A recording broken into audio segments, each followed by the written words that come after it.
He's followed by John Nelson. Mr. Whitney. Yeah, I'm William Whitney. I live on the Twinas Peninsula near Coyle. I personally have owned properties on the Coyle, on waterfront properties since the 1940s. I was born in Washington State, and my family has a long history in this county.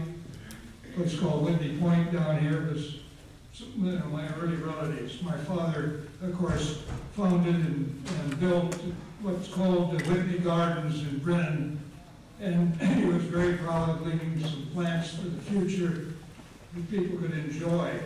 And therefore I have a distinct, I guess, developed a distinct love and appreciation for nature.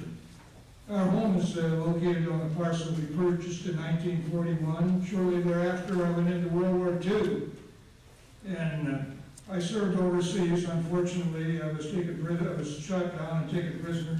My father received half my pay, of which he bought some additional properties during in 1944.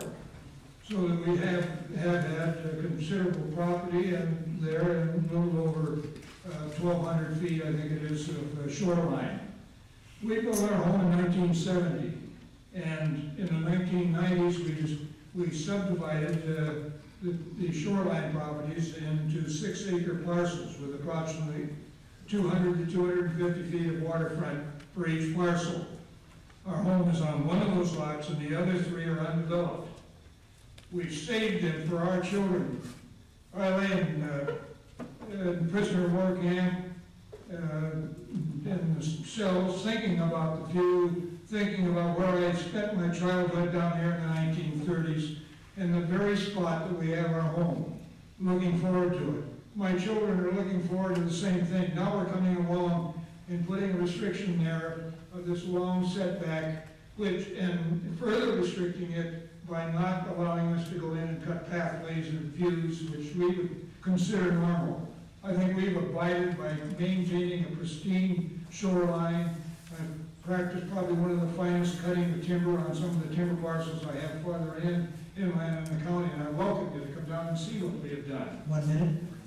And I therefore strongly object that we have to be enforced to a 150-foot setback when I don't see any reason that we can't maintain the same pristine shoreline with a 50-foot setback.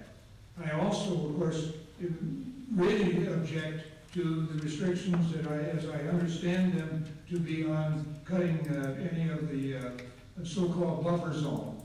And so that we would be restricting our family when our children retire and want to build homes and look out there. So the 2 things I object to, both the setback distance and also the restrictions on cutting within the buffer zone.